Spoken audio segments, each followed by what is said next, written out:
بسم الله الرحمن الرحيم. ازيكم يا حبايبي؟ عاملين ايه؟ يا رب تكونوا بخير. النهارده ان شاء الله هنعمل غدا لذيذ هيعجبكم قوي. كريب المطاعم المقرمش بحشوة اقتصادية. خضار وفراخ ان شاء الله تعجبكم. تعالوا كده نشوف مقاديرنا وطريقتنا مع بعض، يلا بينا. المقادير معايا 3 كوبايات دقيق، حطيتهم في شفشق الخلاط، منخولين طبعا. حطيت عليهم 3 كوبايات مية، كل كوباية دقيق لها كوباية مية.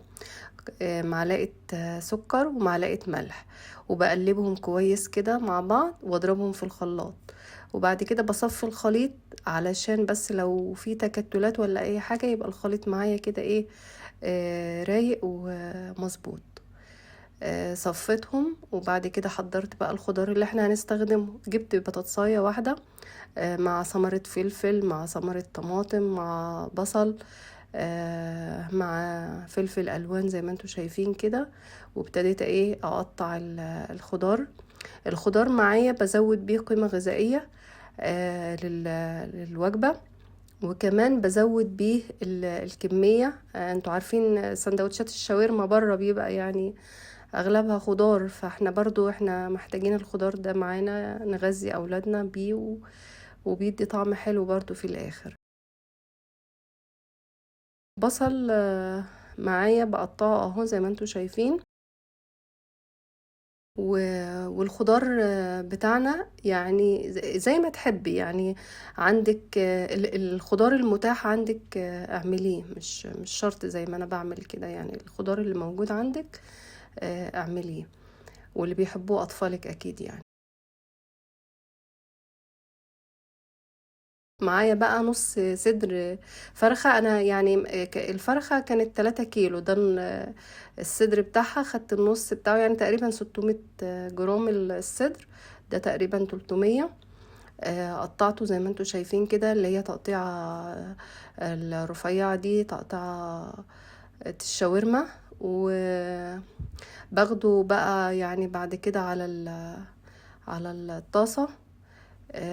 انا قلت الاول احنا عارفين السندوتشات بتبقى فيها بطاطس، فقلت ايه احمر البطاطس الاول. واخد كله مع بعضه زي ما انتوا شايفين كده يعني. حمرت البطاطس الاول، وبعد كده نزلت عليها بالفراخ في نفس الطاسة برضو. وحطيت معايا بقى التوابل بتاعتي، سماق وكمون وفلفل وزعتر. بحب قوي الزعتر مع الشاورما. بعد كده اخر حاجة انا نزلت بيها بالطماطم. الكريب بقى في اي طاسة ما بتلزقش، مش شرط يعني طاسة الكريب. وبتعمليها بالسمك اللي انت عايزاه يعني. انا هنا يعني ايه، يمكن انا متخناها شوية.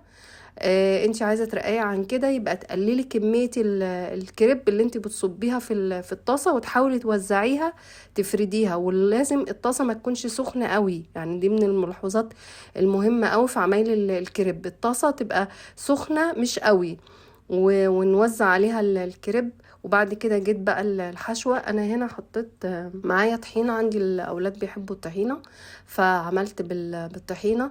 وممكن بقى تلفيه رول، وممكن تلفيه اللفة اللي انا عاملاها دي بتاعت المطاعم بره، زي ما تحبي يعني. موضوع شكل السندوتش في الاخر ده يرجع لك انت، سواء رول او بالطريقه اللي هي طريقه المطاعم دي. وبعد كده جيت في الطاسه بقى، في نفس الطاسه اللي احنا عملنا فيها، شويه زيت كده قليلين، وحمرت فيهم عشان يبقى مقرمش. سندوتشات الكريب بتاعتنا اللي طلعت جميلة جدا، وطعمها مش قادرة اقول لكم قد ايه رائع. اتمنى تجربوها وان شاء الله تعجبكم. وما تنسوش بقى تدعمونا كده بلايك وشير واشتراك في القناة عشان يوصلكم كل جديد. واشوفكم على خير يا حبايبي، الى اللقاء، مع السلامة.